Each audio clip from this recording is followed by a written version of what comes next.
먼저 저 남사친을 1로 칭할게요. 1은 평소에도 밝고 환한 애였어요.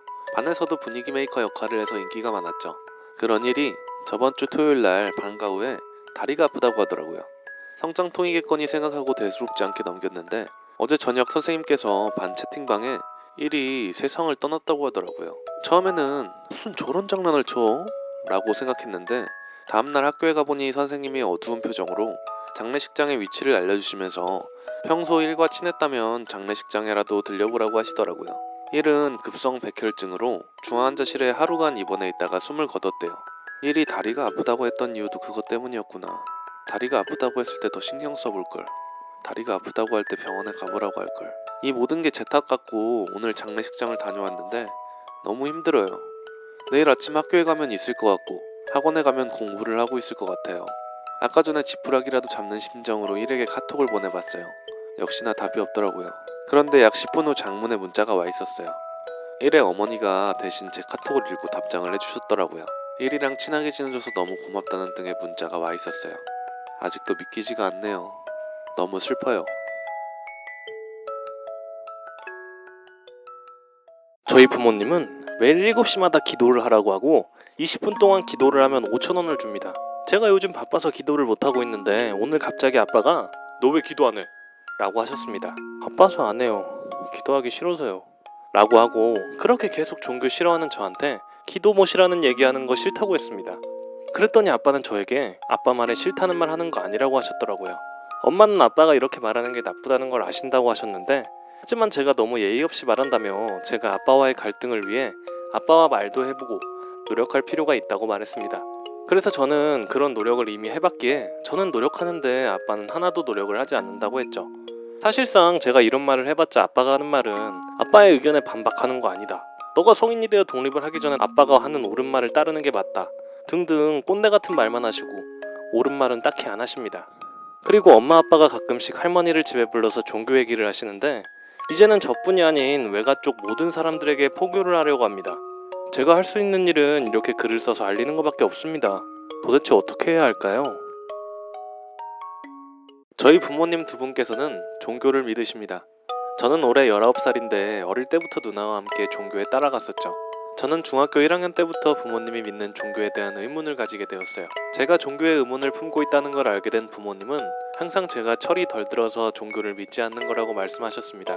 이렇게 중학교 시절을 보낸 저는 고등학교로 올라가게 되었고 고등학교에서 제 인생의 가장 소중한 친구를 만났습니다. 이 친구는 저처럼 집에서 불화가 있는 친구인데요. 친구의 이야기를 들어보니 이 친구도 저처럼 집에서 학대를 당하고 있었습니다. 이 친구는 자신이 아버지를 경찰에 신고했던 이야기를 저에게 해주었습니다. 신고를 2번 했었는데 이렇게 신고를 하고 나니 전문 기관을 붙여 상담을 하게 해주었다고 합니다. 하지만 이 친구의 아버지는 이제 자신이 신체폭력을 쓰지 않는 이상 신고했을 때 상담만 하러 간다는 걸 알아서 그런지 계속 말로만 학대를 하고 신체적 폭력은 쓰지 않아서 교묘하게 경찰 신고를 피해갑니다. 이번에 이 친구와 이야기를 하게 되면서 제가 집에서 얼마나 힘든지에 대해 얘기를 했습니다. 저희 집은 저를 제외한 엄마, 아빠, 누나 모두가 종교를 맹신하고 있어서 저를 은근히 차별도 하고 종교에서 하는 기도를 저녁 7시에 온 가족이 다 같이 하면 누나와 저에게 각각 5,000원씩 준다고 해서 돈이 모자란 저에게 어쩔 수 없이 기도를 하게 합니다. 저는 부모님께 이렇게 하는 게 종교를 강요하는 것이라고 말해보았는데 이런 행동이 종교를 강요하는 게 맞다는 것에 동의하십니다.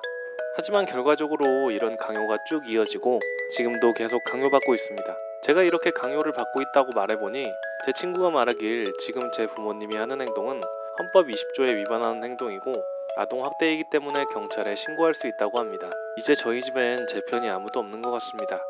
저도 이젠 경찰에 신고해도 된다는 걸 알고 있지만 경찰에 신고한 후엔 아빠에게 혼날 게 뻔하고 또 아빠에게 맞았다는 걸 신고했을 때 미래에 생길 후폭풍이 너무 두려워서 도저히 스스로 신고할 용기가 나지 않습니다.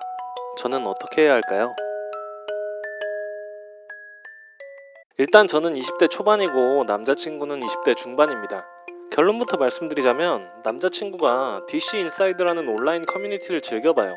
저는 온라인 커뮤니티를 하지 않아서 뭐 하는 곳인지조차 잘 모르는데 남자친구가 즐겨본다고 해도 그냥 넘어갔습니다. 연애한 지 2년이 다 되어가는 동안 흔히 일배하는 사람들이 쓴다는 말투와 갤러리에 합성한 사진들이 간혹 보여도 그저 재밌어서 그런 거다, 오해하지 말라기에 그렇구나 했어요. 제가 궁금한 것은 그런 온라인 커뮤니티가 뭐 하는 곳인지, 말끝에 노를 쓰거나 사진 합성한 것을 그저 재밌어서 쓸 수 있는 건지 궁금합니다. 그리고 남자친구가 페미에 많이 민감하게 반응해요. 저는 연애하는 동안 남자친구에게 선물을 바란 적이 없습니다. 물론 사준 적은 있지만 비싸지 않은 선이었고 제 생일이라 남자친구가 먼저 사준 거였어요. 저는 항상 기념일이나 기념일이 아니더라도 꽃이며 편지, 선물 등을 먼저 주고 있고 제가 해준 만큼 바라지도 않습니다. 왜 꼭 남자가 선물을 먼저 줘야 하는지 그런 건 불공평하다고 생각하는 편입니다. 데이트할 때도 제가 데이트 비용을 전액 부담하기도 해요. 아무래도 제 월급이 더 많은 편이기에 그것도 전혀 서운하다고 생각한 적 없습니다. 물론 남자친구도 있으면 내는 편이에요. 그렇다고 제가 좋은 여자만은 아닙니다. 애정결핍이 심해서 남자친구에게 집착하는 면도 있고 저만 바라봐주길 원한다는 점에서는 오히려 제 스스로도 한심하다고 생각하여 자책하는 편이에요.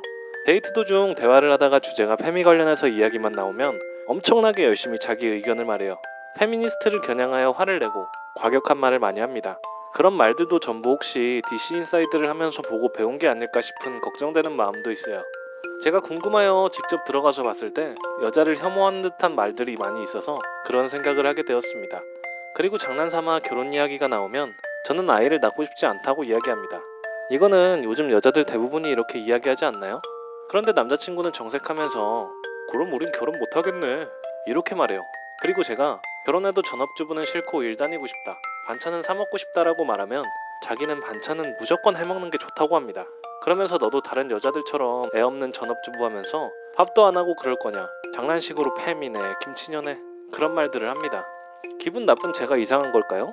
제가 그러면 둘 다 똑같이 일하니까 반찬을 직접 해주거나 일주일에 나눠서 공평하게 하자고 하니 그건 싫다고 하더라고요. 자기는 요리를 못하니 저보고 해달라고 합니다. 결혼해서 직장 다니면 애 안 낳고 반찬 안 해먹고 그러면 가정적이지 못한 여자, 페미 같은 여자가 되는 걸까요? 그럴 거면 동거를 하지 왜 결혼하냐. 자기는 가정적인 여자가 좋다고 말하는 남자친구가 그저 장난으로 하는 말인지 진심으로 하는 말인지 궁금합니다. 저 들으라고 일부러 페미니스트들을 욕하는 건지 혹시라도 온라인 커뮤니티에 제 욕하는 글을 올리진 않을까 그런 생각까지 드네요. 저는 다른 친구들처럼 좋아하는 연예인이 있어요. 특별히 이 그룹이 딱 좋다고 정하진 않았고 청순 컨셉 노래가 한 곡이라도 있는 그룹은 다 좋아해요. 그래서 제 음악 플레이리스트에는 청순, 아련 컨셉이나 큐티 컨셉밖에 없고 섹시 컨셉, 걸크 컨셉은 다운받고 안 듣거나 진짜 가끔씩만 찾아들어요. 전 이런 제 취향이 딱히 부끄럽다고 느끼지도 않았고 청순 컨셉을 한 아이돌 중에도 유명한 아이돌이 있어서 반 애들도 다 아는 아이돌이 있기 때문에 나만 아는 곡이라는 생각도 없었습니다. 하지만 주변 사람들은 제 취향을 비판하거나 별로 안 좋게 봅니다. 애들 프로필을 보면 다 남자 아이돌이나 걸크러쉬 컨셉 좋아하고 학교에서 음악 시간에 수업하고 시간이 좀 남으면 듣고 싶은 곡을 틀어주거든요. 애들은 다 걸크러쉬만 신청합니다.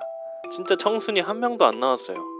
엄마는 청순 좋아하면 애들 사이에서 공통된 화제 없다고 남자 아이돌이나 걸크러쉬를 좋아해보라고 하고 데뷔 9년차인 아이돌을 왜 좋아하냐고 합니다. 아직도 활동 중이고 9년차 치고는 멤버들의 나이도 어린 편이거든요. 제 취향이 존중받지 못해서 서러웠습니다. 그리고 과학시간, 선생님께서 오늘은 그냥 자습하거나 과제하라고 하시고 누구 한 명 나와서 음악을 틀라고 하시길래 처음에 나간 애는 덤디덤디라는 곡을 틀었습니다. 근데 선생님께서는 본인 취향이 아니라고 틀지 말라고 하셨어요. 대중적이고 걸크러쉬 컨셉인 노래를 싫어하셨나봐요. 그래서 제가 나가서 내가 설렐 수 있게 라는 곡을 틀었습니다. 애들은 뭔 노래야? 이거 뭐야?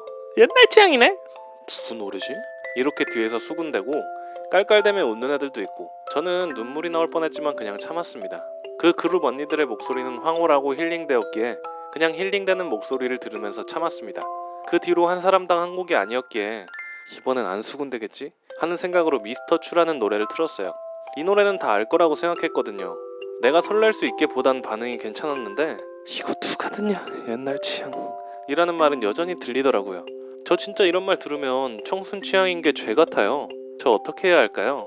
청순 노래 취향에서 못 벗어나면 왕따, 소외당하게 될까요?